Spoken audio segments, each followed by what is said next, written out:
Ce programme est financé par les amis et partenaires du ministère de Joyce Meyer.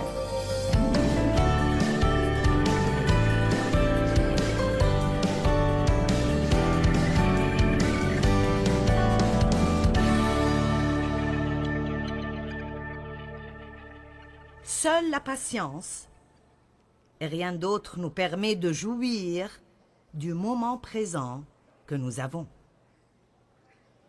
Si je suis quelque part et je ne veux pas y être, et je veux être autre part, disons que j'attends à l'aéroport. Je ne veux pas attendre à l'aéroport, mais mon avion est en retard. Je ne veux pas attendre, mais l'avion n'est pas là. Alors je peux soit m'asseoir là et être frustré, ou je peux dire, eh bien Dieu, mon temps est entre tes mains, alors je vais trouver une façon de jouir de cela. Je crois que c'est l'une des choses qui rendent le diable absolument fou. Qui veut donner au diable une crise de nerfs? Je pense que l'une des choses qui le rend vraiment fou est quand nous apprenons à jouir de chaque chose que nous faisons, indépendamment de combien elle est mondaine. Beaucoup d'entre vous ne sont pas sûrs de cela. J'aime quand on n'a que 3 personnes qui applaudissent.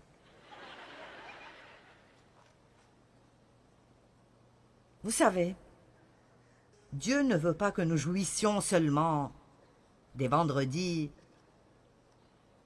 et des vacances et des fêtes et de quand nous pouvons acheter ce que nous voulons.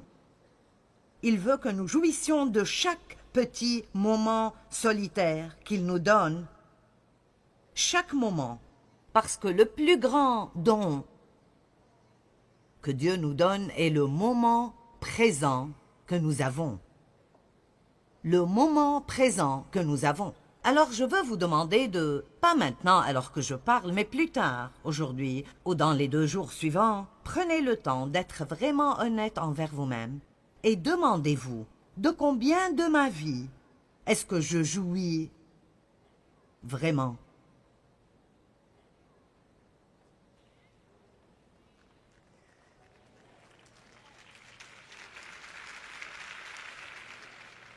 Souvent, nous n'y pensons même pas. Eh bien, j'ai fait ce cheminement pendant beaucoup d'années. Parce que Jean 10 dit, le voleur vient seulement pour voler, tuer et détruire. Mais Jésus a dit, je suis venu afin que vous jouissiez de la vie. Une vie abondante, pleine jusqu'à ce qu'elle déborde. Alors, même si Jésus est mort, d'abord, pour notre salut, il est mort aussi pour que nous puissions jouir de tout moment en particulier dans nos vies. Pas juste quelques moments ici et là, mais chaque moment en particulier dans nos vies. Je crois que l'une des plus grandes tragédies de nos vies est de ne pas jouir de chaque moment que Dieu nous a donné. J'ai écrit un livre intitulé « Jouir alors que vous cheminez ». Mon Dieu! Quand je pense à mon ministère même, il y a tellement de cela dont je n'ai pas joui, parce que j'étais si désireuse d'essayer de le faire grandir. J'étais dans une réunion beaucoup plus petite que celle-ci. Il y avait peut-être 400 personnes là-bas, et il y avait beaucoup de leaders. Et j'ai pensé, eh bien, je prierai pour tous ceux qui ne se réjouissent pas dans le ministère. Et alors j'ai dit, je voudrais offrir de prier pour toutes personnes qui est dans le ministère, qui peuvent dire qu'ils ne jouissent pas du ministère. Et je ne pouvais pas le croire. Il y avait littéralement des centaines de personnes dans le ministère, appelées à faire le plus grand travail sur terre, mais elles n'en jouissent pas parce qu'ils essayent d'arriver quelque part où ils n'étaient pas.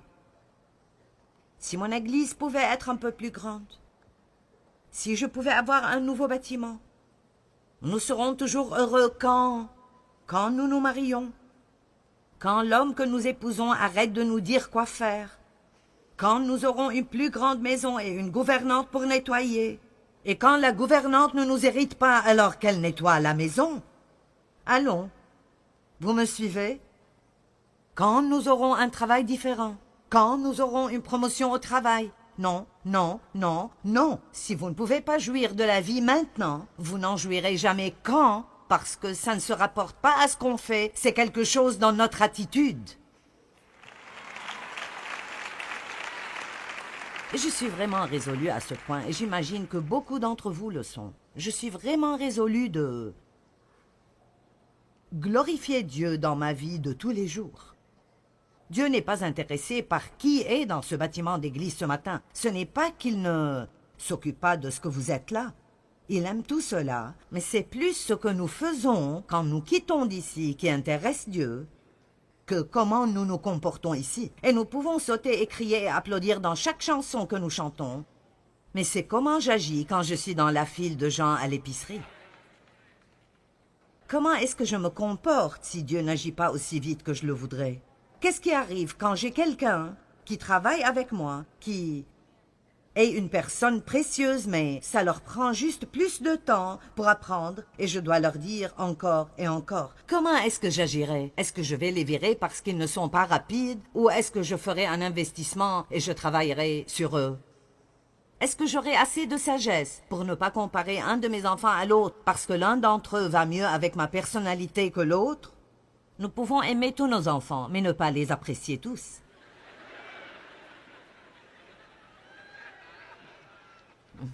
Beaucoup d'entre vous n'admettraient pas cela, mais mon fils aîné, il ne me plaisait juste pas.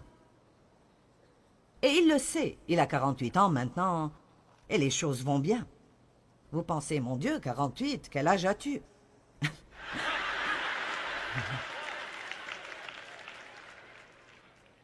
Je suis assez âgée pour savoir de quoi je parle.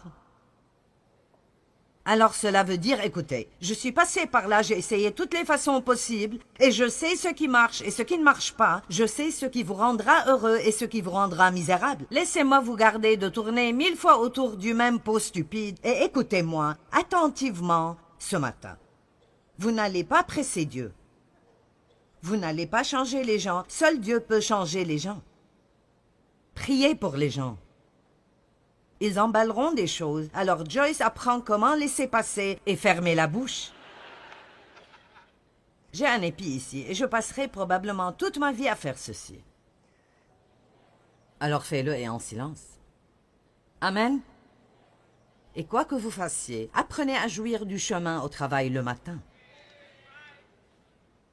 Apprenez à jouir de vous asseoir à côté de cette personne au travail dont vous n'aimez pas vraiment la personnalité, mais rappelez-vous que Dieu les aime. Apprenez à faire ce travail que vous n'aimez pas et vous pensez « Je serai heureuse si j'obtiens une promotion ». Vous savez combien de gens sont invalides et aimeraient avoir votre travail? Vous savez combien de personnes aimeraient pouvoir se lever et aller au travail que vous haïssez et détestez, ou combien de personnes doivent marcher partout où ils vont, et ça ne les dérangerait pas de conduire dans les embouteillages avec lesquels nous avons des problèmes chaque jour? Et vous savez,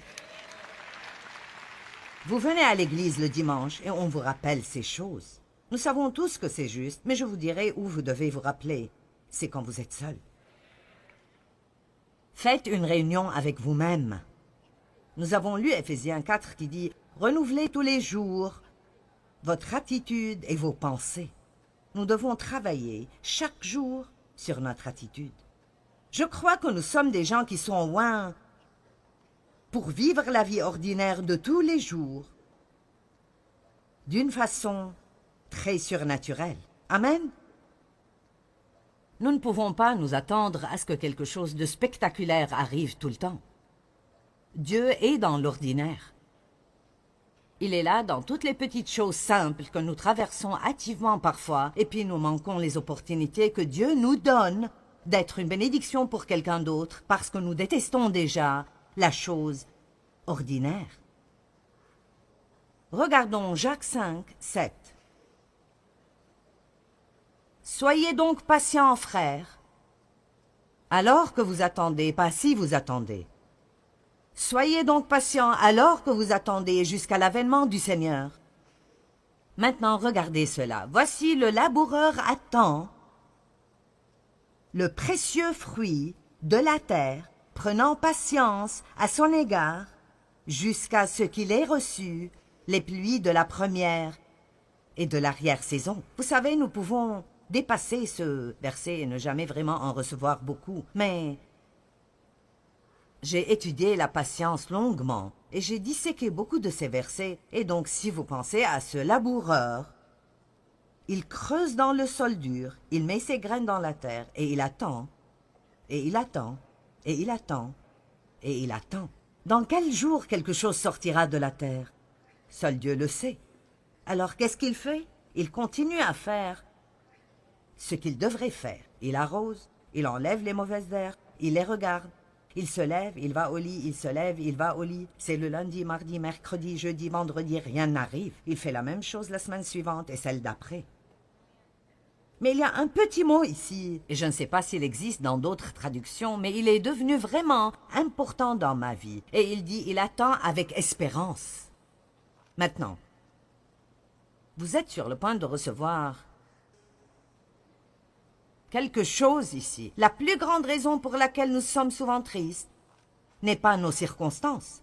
Ce n'est pas même que nous devons attendre, c'est que nous attendons sans espérance.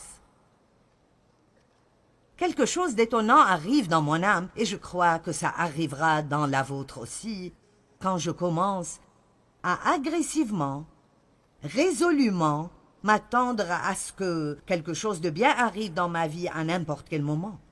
Aujourd'hui sera peut-être le jour où ma récolte arrivera. Aujourd'hui sera peut-être le jour où je verrai un changement dans mes enfants. Aujourd'hui sera peut-être le jour où je me sentirai mieux. J'ai supporté ce problème physique pendant des années, mais aujourd'hui pourrait être le jour. Le diable veut que nous soyons sans espérance.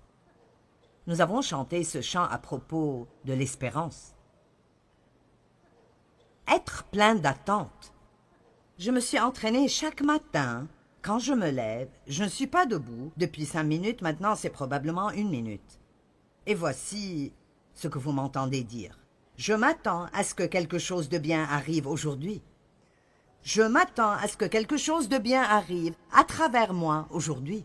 Aujourd'hui, je serai forte et me sentirai bien. Je serai énergétique et je serai créative. Je suis enthousiasmée au sujet d'aujourd'hui. Ce sera une bonne journée. Et je vous dis la vérité absolue. Si vous faites cela, votre corps répondra. Votre être physique répondra et vous commencerez à vous sentir mieux et la vie vous paraîtra meilleure. Je répéterai jusqu'à ce que vous le compreniez.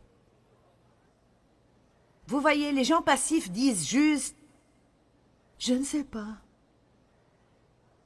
Je ne sais pas, nous verrons. » J'ai enseigné un message récemment intitulé « Est-ce que votre lève-toi est parti ?» Et nous avons tous des moments où nous sommes fatigués de faire ce qu'on fait. Tout le monde. Vous pensez que si vous aviez un travail plus intéressant, vous ne vous fatigueriez pas? Vous pensez « Oh, j'aurais aimé être Joël, j'aurais aimé être Victoria, j'aurais aimé ceci, j'aurais aimé être Joyce. » Vous savez, je me fatigue de faire ce que je fais. Savez-vous ce que je pensais quand j'étais assise là? Ce n'est pas que je ne veux pas être ici, mais j'ai pensé j'aimerais être dans une réunion d'église un jour et n'avoir rien à faire.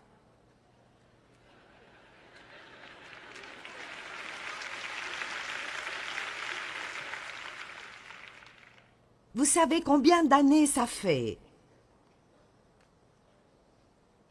Depuis que je pouvais aller m'asseoir et n'avoir aucune responsabilité, et pendant que vous jouissez de la louange, vous savez, dans mes propres réunions, je ne peux même pas vraiment me reposer durant la louange.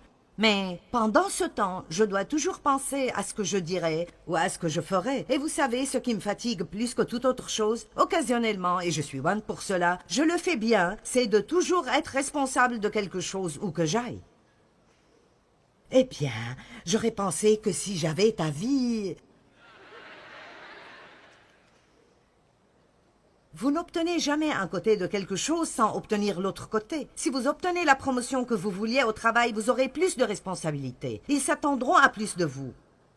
Plus vous grimpez les échelons, et plus il y aura des gens sous votre autorité, plus il y aura des gens qui ne vous aimeront pas. Vous savez, quand vous êtes le patron, quoi que soit la décision que vous faites, ce n'est pas tout le monde qui l'aimera. Vous savez, honnêtement, quelque chose d'autre dont je me fatigue est que c'est quelque chose que je dois faire par la foi. J'aurais aimé pouvoir avoir ce ministère et tout faire et ne jamais plus avoir à demander de l'argent à quelqu'un. Vous vous fatiguez de cela quand vous êtes à notre place. Alors laissez-moi vous le dire. Quand les gens parlent des offrandes, souriez, acclamez. Agissez comme si vous aimiez cela, parce que ce n'est pas facile pour nous. Allez. Allez. Je serai juste si heureuse quand mes enfants grandiront et ils partiront. Écoutez, quand ils grandissent, ils coûtent plus d'argent que quand ils étaient petits. Et puis, vous n'avez pas seulement les enfants, vous avez les gendres et les brus, et puis tous les petits-enfants, c'est comme, oh mon Dieu. Junior doit aller à l'université, et Samy doit faire ceci, et quelqu'un d'autre doit faire quelque chose d'autre, et vous savez. Alors bon. J'ai mis une pancarte à la maison. Ma maison est à l'épreuve des enfants, mais ils continuent d'entrer. J'aime mes enfants sont ma vie, mais je vous dis juste que, vous savez, nous voulons toujours quelque chose que nous n'avons pas. Et dans le processus, nous manquons ce que nous avons. Arrêtez d'être si contrariés par ce que vous n'avez pas, que vous oubliez de jouir de ce que vous avez. Quand quelqu'un fait quelque chose de mauvais, n'oubliez pas tout ce qu'ils ont fait dans vos vies qui était bon. Et si nous commencions à vraiment célébrer ce qu'on a, au lieu d'être dérangés tout le temps par ce que nous n'avons pas? L'attente. Quand j'ai l'un de ces jours où je sens que mon lève-toi est parti, et je vous dis juste la vérité, je vous laisse entrer dans ma vie personnelle. Je me lève, je suis dans un autre hôtel. Vous savez, écoutez, j'aime ce que je fais. Je suis si reconnaissante de servir Dieu, mais j'ai une âme tout comme tout le monde. Vous pensez que Paul et sa famille ne se fatiguent jamais d'être en Afrique ou autre part pendant 3 mois? J'ai dit à Dave ce matin, je les admire vraiment de faire ceci. Je vais dans le champ de mission, mais je veux retourner chez moi. Je veux mes affaires, je veux mon café. Je veux mon nom. Vous savez.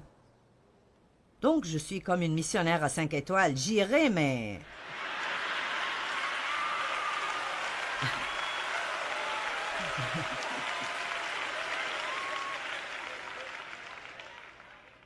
Je n'aime pas les tentes, ça ne marche pas pour moi.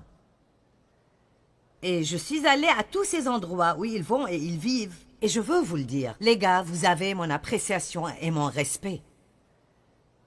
Amen.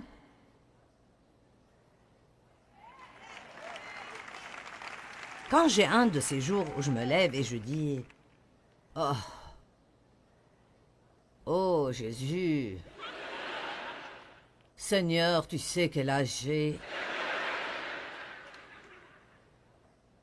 Oh, d'accord. Vous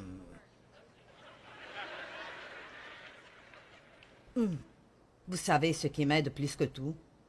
Je m'attends à ce que quelque chose de bien arrive aujourd'hui. Je m'attends à ce que Dieu apparaisse et travaille. Je m'attends à ce que quelqu'un soit guéri physiquement aujourd'hui comme je prêche la parole.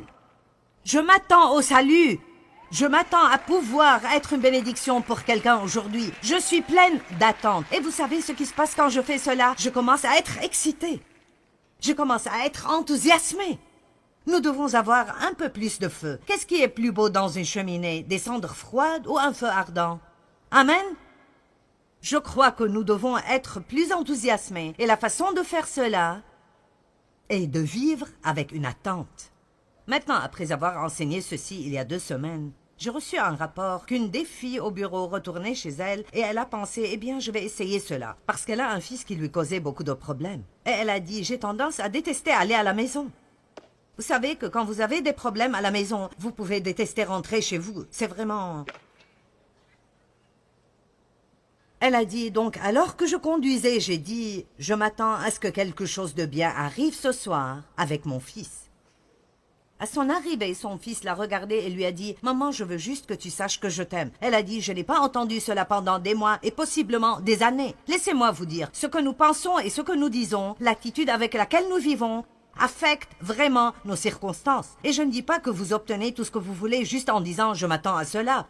Mais je vous dirai que vous pouvez supporter beaucoup plus que vous pouvez imaginer si vous avez un peu d'enthousiasme, un peu de feu et si vous êtes excité. Et ne vous attendez pas à ce que quelqu'un fasse cela pour vous. Paul a dit à Timothée, « Ranime-toi dans le Seigneur. » Vous vous ranimez vous-même. ce que je vous ai donné ici dans les 2 dernières minutes est si précieux. Je vous le dis. Dieu m'a appelé à prêcher la parole et je crois que j'entends des choses de lui pour le corps de Christ. Et cette chose de l'attente n'est pas une petite chose, c'est une grande chose. Et Dieu attend pour vous amener votre récolte.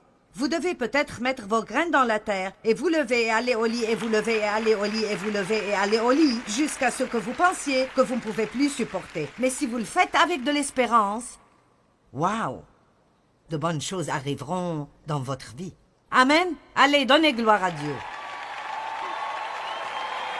Je m'attends à ce que quelque chose de bien arrive avec moi et je m'attends à ce que quelque chose de bien arrive à travers moi. Écoutez, restez tous calmes pendant juste un moment. Vous êtes ici aujourd'hui. Quelqu'un vous a amené. Ou peut-être que vous êtes venu parce que vous voyez Joël à la télé et vous m'avez eu à moi au lieu de lui. Ça ne fait rien. Dieu sait ce dont vous avez besoin. Ou peut-être que vous avez su que je serais ici et vous êtes venu pour voir si je suis vraiment comme à la télé. L'essentiel est que vous êtes là. Et si aujourd'hui vous n'avez pas encore reçu Christ comme votre sauveur, vous n'avez pas à faire quoi que ce soit. Vous n'avez pas à vous justifier avant que Dieu vous prenne. Il vous veut maintenant. Il vous a amené ici aujourd'hui pour cette raison. Ceci pourrait être la meilleure décision que vous ferez dans votre vie. Tout ce que vous devez faire est de dire « Oui, je crois en Jésus et oui, je suis fatigué de vivre comme je vis. Je veux la paix, je veux la joie, je veux avoir un très bon ami. Jésus veut être votre ami. » Devenir un chrétien ne veut pas juste dire que vous recevez cette liste de 10 choses que vous devez faire qui sont toutes des choses religieuses. Ça veut dire que vous êtes invité à avoir une relation intime avec Dieu à travers Jésus-Christ et qu'il veut être impliqué dans chaque chose que vous faites. C'est magnifique, simplement magnifique, magnifique. Alors si vous n'avez pas encore reçu Christ comme votre sauveur et vous voulez prendre cet engagement aujourd'hui, ou si vous avez essayé de servir Dieu et vous êtes retombé dans le péché, levez juste la main, laissez-moi voir où vous êtes. Allez, les mains sont hautes partout dans la salle. Voyons vos mains, je vois beaucoup de mains. Je vois vos mains là-bas. D'accord. Ceci est facile. Vous n'avez besoin de rien faire. Vous allez obtenir quelque chose. Maintenant, je vous demanderai de faire quelque chose pour 2 raisons. 1, nous avons un livre que nous voulons vous donner. Et 2, je vous demanderai de vous lever là où vous êtes. Ceux d'entre vous qui ont levé la main. Allez, soyez courageux. Donnez un œil au beurre noir au diable. Allez, levez-vous. C'est cela. Allez, allez, allez. Allez, faites-le. Ne soyez pas embarrassés. C'est cela, faites-le. Vous pouvez le faire. Soyez audacieux. Soyez audacieux pour Jésus. Maintenant, écoutez. Levez-vous si vous décidez que vous voulez vous joindre à nous. Nous allons prier cette prière et quelque chose d'étonnant arrivera. Le livre de la vie est ouvert et vous êtes sur le point d'avoir votre nom écrit dedans. Tous vos péchés seront pardonnés. Que tout le monde prie cette prière avec eux, s'il vous plaît. Haut et fort pour qu'ils se sentent à l'aise. Dieu, mon Père, je t'aime. Jésus, je crois en toi. Tu es mort pour moi. Tu as été ressuscité d'entre les morts. Tu as pris le châtiment que je méritais. Tu as payé pour mes péchés. Je suis désolé pour la façon dont j'ai vécu. Mais aujourd'hui, je me retourne et je vais dans une autre direction. Je me détourne du péché et je me tourne vers toi. Jésus, je te reçois. Viens et vis en moi. Tu es mon sauveur et je suis ton enfant. Prends-moi tel que je suis. Maintenant, fais de moi ce que tu veux que je sois. Merci. Je suis sauvé. Je suis aimé. Et je suis en chemin vers le ciel. Allez, donnez gloire à Dieu ce matin. Amen. Eh bien, Dieu veut vraiment aider chacun d'entre nous à développer une attitude patiente. Il veut que nous apprenions à attendre patiemment le moment qu'il choisit et à lui faire confiance en toutes choses. Et vraiment, c'est la seule façon par laquelle nous pouvons jouir de chaque moment de nos vies. Et la plupart d'entre nous diraient probablement que la patience est un peu difficile pour nous et elle doit être développée. Nous devons apprendre comment l'appliquer dans des situations.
mực nước lũ bắt